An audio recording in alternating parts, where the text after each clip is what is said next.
உலகெங்கும் இருக்கும் spiritual tax Tamil நேயர்களுக்கு வணக்கம். நான் உங்கள் வினோத் சுப்ரமணி. இன்றைய நல்ல காலம் நிகழ்ச்சியில பிரம்மஸ்ரீ ராம்ஜி பரமஹம்சர் நம்மளோட இருக்காரு. வணக்கம் குருஜி. வணக்கம். வணக்கம் குருஜி. இந்த 2026 இந்த குரு பெயர்ச்சியில குரு தரும் அற்புத பலன்கள்லாம் என்னென்ன குருஜி? 12 ராசிக்காரர்களுக்கும் எப்படி இருக்க போகுது இந்த குரு? நிச்சயம் ஒவ்வொரு ராசிக்காரர்களுக்கும் எண்ணிலடங்காத நற்பலனை குரு பகவான் தரப்போகிறார்.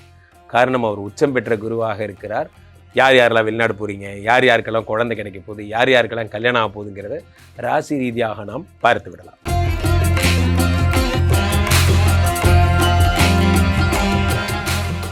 குருஜி, தனுசு ராசிக்காரர்களுக்கு குரு தரும் அற்புத பலன்கள்லாம் என்னென்ன குருஜி?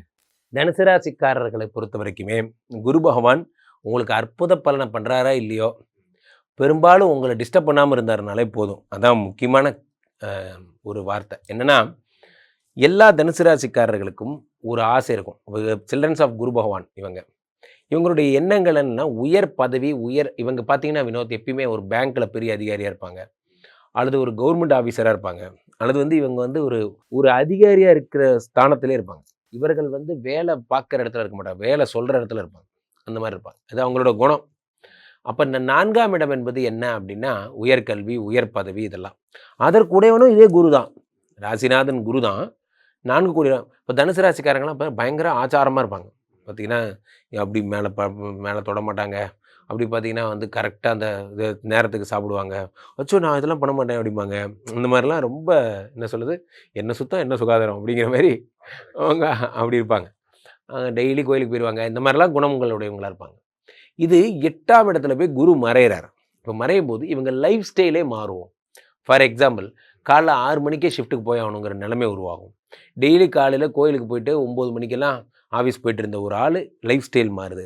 இந்த மன அழுத்தத்தை தான் இவங்க எப்படி ஃபேஸ் பண்ண போகிறாங்கன்னு தெரில. இவங்க எப்படின்னா, தன்னுடைய வாழ்க்கை லைஃப் ஸ்டைலே மாற்றிக்க போகிறாங்க. ஜென்ரல் ஷிஃப்ட்டாக போயிட்டு இருந்தவங்க ஷிஃப்ட்டுக்கு போவாங்க. 1 நாளுக்குடையவனாக இருக்கின்ற குரு மறைவதால் சுகஸ்தானத்தை இழக்கிறார்கள். அதெல்லாம் கம்பெனியில் போட்டு, சார் டைம் பார்த்தீங்களா சார், காலைல 6 மணிக்கு போனோம் சார், 8 மணிக்கு விட்றாங்க சார் கம்பெனியில், ஒரு இறக்கமே இல்லை. அந்த மாதிரிலாம் இவர்களுக்கு லைஃப் ஸ்டைல் சுத்தமாக செட் ஆகாத மாதிரி ஒரு முரட்டு கம்பெனியில் போய் மாட்டிக்குவாங்க. சில கம்பெனிலாம் அவனாக வீட்டுக்கு விட்றதான் நேரம், அதுவும் வீட்டுக்கு போகிறேன்னு கேட்கவே கூடாது, கேட்டால் கோச்சுக்குவாங்க. கம்பெனியில் கடைசி ஆளாக நம்ம தான் இருந்து கம்பெனியை மூடிட்டு சூடெல்லாம் ஏற்றி வச்சுட்டு வருவோம். ஆனால் அது இந்த மக்களுக்கு தெரியாது. ஒரே ஒரு நாள் காலைல லேட்டாக போயிட்டோம்னா அதை உடனே பார்த்தீங்கன்னா பிபிசியில் ஓடிக்கிட்டு இருக்கோம், நம்ம காலைல லேட்டாக வந்துட்டோம் அப்படிங்கிறது. அந்த மாதிரி ரொம்ப பிழிஞ்செடுப்பாங்க. அதெல்லாம் இவங்களுக்கு நடக்கும். இப்போ 4 கூடியவன் 8ஆம் இடத்துல தாயாருடைய உடல்நிலை. 4ங்கிறது சுகஸ்தானம், 4ங்கிறது வீடு மாடு மனை. அப்போது ஹவுசிங் லோன் போட்டவங்களாம் கொஞ்சம் ட்ராப் ஆகும். இந்த அஷ்டம குருங்கிறது என்னென்னா, பார்த்து செய்வதற்காக ஒரு பிரேக் கொடுக்குறாரு Guru. Guru is giving you a break, but not Guru அதை ஸ்டாப் பண்ணலை. பார்த்து பண்ணு. அப்போ லோன் விஷயமாக இருந்தாலும் உனக்கு எலிஜிபிள்னா விட்டு பண்ணாத போன்ற விஷயங்களை அவர் தரார். சட்ட ரீதியாக எதையும் நீங்கள் ஃபேஸ் பண்ணுங்கிற மாதிரி தரார். இப்போ 1 4 கூடியவர் 8ஆம் இடத்தில் இருக்கிறார். அப்போ 8ஆம் இடத்தில் இருக்கின்ற குரு அஷ்டம குரு என்று அறியப்படுகிறார். இதில் என்ன ஒரு சந்தோஷம்னா, ஒரு விஷயம் வினோத், இவர்களுடைய வாழ்க்கை டிஸ்டர்ப் ஆகாமல், பண ரீதியாக நான் சொல்கிறேன், பண ரீதியாக டிஸ்டர்ப் ஆகாமல் குரு பகவான் அப்படியே ஓட்டி விட்டுருவார். அது எப்படி அப்படின்னா, 12ஆம் இடத்தை குரு பார்த்துடுறார், 2ஆம் இடமாகப்பட்ட தனஸ்தானத்தை குரு பார்த்துடுறார், 4ஆம் இடமாகப்பட்ட சுகஸ்தானத்தில் இருக்கக்கூடிய சனியை குரு பார்த்துடுறார். கொஞ்ச நாள் என்ன ஆகிடுன்னா, வருமானம் செலவாகுது, சுப செலவாக மாறுது. 2ஆம் இடத்தை குரு பார்த்து தனம் தரார். அப்போ பணம் ஒரு சேவிங்ஸில் போகும். இந்த ஒரு வருஷம் அவங்க மிஷின் மாதிரி இருப்பாங்க. என் வேலைக்கு போகிறது, சம்பளம் வாங்குறது, சம்பளம் அப்படியே கட்டாயி சேவிங் எஃப்டி போயிடும், அப்படியே ஆர்டி போயிடும், அப்படியே மியூச்சுவல் ஃபண்டு போயிடும். என் கையில் இப்போ ஒன்றுமே இல்லை, திரும்ப அடுத்த மாதத்துக்கு நான் ஒர்க் பண்ணி ஆகணும். இந்த மாதிரியான ஒரு சிச்சுவேஷனில் இவங்க இருப்பாங்க. அதில் ரொம்ப ஸ்ட்ரெஸ்டாக ஃபீல் பண்ணுவாங்க. எனக்குன்னு கொஞ்சம் கூட பணம் இல்லை, நான் செலவு பண்ணிக்கிறதுக்கு ஜாலியாக இருக்கணும்னு நினைக்கிறேன், ஆனால் என்கிட்ட பணம் இல்லை என்பது போன்ற எண்ணங்கள் வரும் தனுசு ராசிக்காரங்க. அதை நீங்கள் சாமர்த்தியமாக கடந்து சென்றீங்கன்னா நீங்கள் புத்திசாலி. பரவாயில்ல, நான் சேவிங்ஸ் தான் பண்ணிகிட்டு இருக்கேனே, பரவாயில்ல, என் மகிழ்ச்சி அதுதான் அப்படிங்கிற மாதிரி நீங்கள் உங்கள் மனதை மாற்றிக்கொண்டு பார்க்குக்கு போகிறது, வாக்கிங் போகிறது, குழந்தைங்களோட விளையாடுறது, இப்படி நீங்கள் மாற்றிக்கணும். இப்போது நீங்கள் என்ன பண்ண போகிறீங்க, ராசிநாதன் 8இல் மறைந்து 4 கூடியவன் 8இல் மறையும் பொழுது பல ஜோதிடர்கள் பல சேனலில் என்ன சொல்லுவாங்க, ஐயோ குரு மறைஞ்சிட்டார், சகலமும் கஷ்டம்பாங்க. இது கஷ்டம் அல்ல. உண்மையில் நன்றாக புரிந்து கொள்ளுங்கள் நண்பர்களே. எப்பொழுதெல்லாம் 8ஆம் இடத்தில் குருவோ 8ஆம் இடத்தில் சனி வருகிறாரோ அது விதைக்கின்ற நேரம். அடுத்த வருடம் 9ஆம் இடத்துல குரு வரும்பொழுது அறுவடை செய்யும் நேரம். இப்படி நீங்கள் எடுத்துக்கணும். இது விதைக்கின்ற நேரம். இந்த ஒரு வருடம் நீங்கள் ஜஸ்ட் இது சீட் பண்ணுற நேரம். அதனால் தனுசு ராசிக்காரர்கள் நீங்கள் பண்ண வேண்டியதெல்லாம் ஒரு வருடமும் அமைதி அமைதி கருணை கருணை கருணை.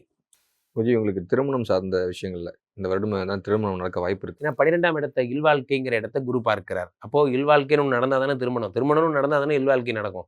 ஸோ அப்போ நிச்சயம் திருமண யோகம்லாம் உண்டு. பட் 8ஆம் இடத்துல குரு மறையும்பொழுது பெரும்பாலும் கல்யாணம் பண்ண மாட்டாங்க. அஷ்டம குரு இருக்கும் பொழுது புத்திரன் தள்ளி போகும் அப்படிங்கிறதுனால பெரும்பாலும் அதை பண்ண மாட்டாங்க. பண்ணி தான் ஆகணும்னா பண்ணலாம், தோஷம் இல்லை. பட் ஆனால் அது நாட் ப்ரிஃபரபிள். ஓகே, இவங்களுக்கு 100க்கு எவ்வளோ மதிப்பெண் தரலாம்? 100க்கு 90 மார்க் தரலாம்.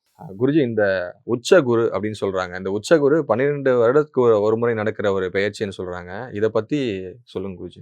உண்மையிலேயே இந்த வருடம் நடக்கின்ற பயிற்சி வினோத் ரொம்ப ஒரு வரலாற்று சிறப்பு வாய்ந்த பயிற்சி. ரீசன் என்ன அப்படின்னு பார்த்தீங்கன்னா, ஃபஸ்ட்டு ரீசன் குரு பயிற்சினாலே கொண்டாட்டம் தான்.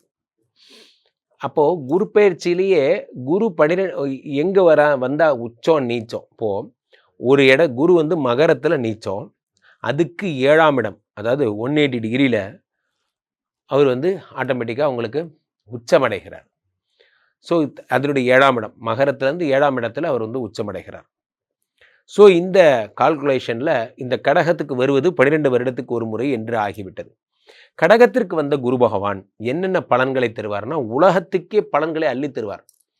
எப்பவுமே நல்லோர் ஒருவர் உலரையில் அவர் பொருட்டு எல்லோருக்கும் பெய்யும் மழைனா, கடகராசிக்காரர்களுக்காக உச்சம் பெற்ற குரு இந்த 11 ராசிக்கும் சேர்த்து பலன்களை அள்ளித்தரப்போகிறது. அவர் ரொம்ப ஹாப்பியாக எல்லாரையும் பிளஸ் பண்ண போகிறார். இந்த வருடமே ஒரு பிளஸ்ஸிங்ஸ்க்கான வருடம் தான். பெரிய பெரிய நிகழ்ச்சிகள், பெரிய பெரிய நிகழ்வுகள், கஷ்டமான ஒரு பெரிய பிரளயங்கள் அதெல்லாம் எதுவும் ஏற்படாது. குரு வந்து உச்சம் பெற்றிருக்கிறார். இந்த வருடத்தின் ராஜாவும் அவர் தான். பராபவ வருடத்தோட ராஜாவும் குரு தான். அவரே உச்சமும் பெற்றிருக்கிறார். அப்போ குருவுக்கு இந்த வருடம் ரொம்ப பெரிய பவர்லாம் இருக்குது. குரு நல்லா இருக்கும்போது என்னாகுன்னா, வேதங்கள், சாஸ்திரங்கள், ஆச்சாரங்கள் எல்லாம் அதிகமாகும். மக்கள்கிட்ட கல்ச்சர் பேஸ்டு விஷயங்கள்லாம் அதிகரிக்கும். மாடர்னிசம்லேருந்து வெளியே வந்துட்டு கல்ச்சர் பேஸ்டாக ஒர்க் பண்ண ஆரம்பிப்பாங்க. அவருடைய எண்ணங்கள் எல்லாமே வேறு மாதிரி திங்க் பண்ண ஆரம்பிக்கும். மீண்டும் நம்ம உடம்பை பார்த்துக்கணும், இந்த சோஷியல் மீடியாலாம் எதுவும் வேண்டாம், தூக்கி போட்டுடலாம், மைண்டு ரிலாக்ஸாக இருக்கலாம் போன்ற எண்ணங்கள் மக்களிடையே அதிகமாகும். ஸோ இந்த கடக குரு அப்படிங்கிறது ஒவ்வொருத்தருக்கும் தங்கம் நிறையா வாங்குவதற்கு, குழந்தை விஷயம் பிளஸ்ஸிங்காக கிடைக்கிறதுக்கு, முக்கியமாக குருன்னு ஒருத்தர் இருந்தால் தான். இப்போ ஒன்றும் இல்லை வினோத், ஒருத்தரை நம்ம பார்க்குறோம், அண்ணே வணக்கண்ணே அப்படிங்கிறோம். இன்னொருத்தரை பார்த்து சார் குட் மார்னிங் சாருங்கிறோம். இந்த வித்தியாசம் என்ன? அதான் குரு தரும் வித்தியாசம். குரு எப்பயுமே என்ன பண்ணுவார், ஒரு தகுதிப்பாடு, எஜுகேஷனுங்கிற பவரை குரு தருவார், கல்விங்கிற மரியாதையை தருவார். அதனால தான் ஒரு குரு. ஸோ மாணவர்களுக்கு, வாத்தியார்களுக்கு, புதிய வித்தை கற்றுக்கணும்னு ஆசைப்படுறவங்களும் ரொம்ப நறுமையான வருடம். குருனாலே நிறைய பேருக்கு தெரியாத ஃபேக்ட் வினோத், அவர் ஒரு ஃபினான்ஸ் டிபார்ட்மெண்ட்டோட ஹெட்டு. ஃபைனான்ஸ் டிபார்ட்மெண்ட்டோட வைஸ் பிரசிடென்ட் யார் அப்படின்னா, அதுதான் Guru. President Lakshmi, vice president இவர் தான். ஏன்னா இவரை பொறுத்த வரைக்கும் இவர் தான் பணத்தை சம்பாதிக்கிற மெத்தட்ஸ் எல்லாமே கொடுக்குறவர் இவர் தான். இவரை நான் சொல்கிறேன் பாருங்கள், எதாக இருந்தாலும் 3ஆம் நம்பரில் தொடங்குங்க.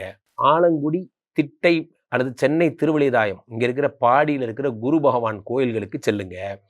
12 விளக்கு ஏற்றுங்க. 21 விளக்கு ஏற்றுறது சிறப்பு. 3 வரணும் கூட்டுத்தொகை. ஒன்றும் முடியாதவங்க காசு இல்லைன்னா 3 நெய் விளக்காவது ஏற்றுங்க. நெய் விளக்கு ஏற்றுறது குருவுக்கு ரொம்ப பிரீத்தி. இல்லை யாகங்களுக்கு நெய் வாங்கி கொடுங்க. இதெல்லாம் பண்ணுங்கள். பசுமாடு வந்தால் அதுக்கு மஞ்சள் கலர் வாழைப்பழம் கொடுங்க.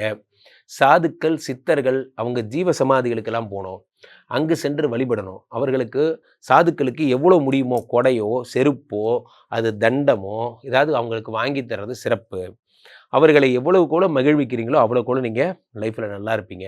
இந்த விஷயங்கள்லாம் நீங்கள் பண்ணணும். குரு பகவான் பிளெஸ்ஸிங் வாங்குறது ரொம்ப ரொம்ப ரொம்ப ஈஸி. குரு காலில் விழுந்தால் போதும். வாத்தியார்கிட்ட நல்ல பேர் எடுக்கிறது ரொம்ப ஈஸி.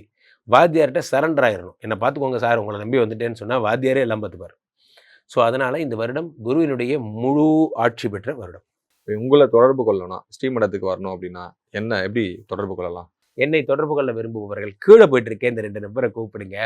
உங்களுடைய சொந்த ஜாதகத்தை பார்த்து கொள்ளுங்கள். உலக புகழ் வாய்ந்த நமது விஸ்வரூப விஷ்ணு மாயா எழுந்தருளி இருக்கக்கூடிய புனிதமான இந்த ஸ்ரீமடத்திலே தினசரி நடக்கின்ற விஷ்ணு மாயா ஹோமங்களில் கலந்து கொள்ளுங்கள். இங்கே வந்து என்னை பார்த்துட்டு இந்த விஷ்ணு மாயா பார்த்துட்டு போகிறவங்க நிறைந்த பிளெஸ்ஸிங்ஸோடு செல்கிறார்கள். நன்றி.